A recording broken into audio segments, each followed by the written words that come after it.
Hello viewers, in today's video I am going to show you how sine or cosine curves or waves are related to uniform circular motion.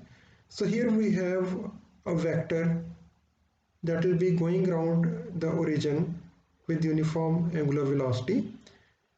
I'll be using circular reference in Excel to simulate this effect.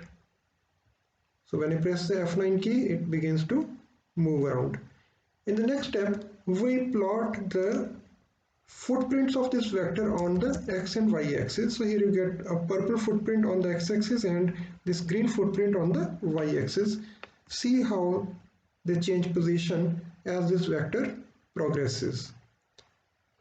In the next step, we presume as if we have attached kind of a pen at the location of the green dot, and imagine as if a strip of paper is going past the screen when this whole thing is simulating. So the effect will be that it will plot a sine wave. Now you can see how all these things are related.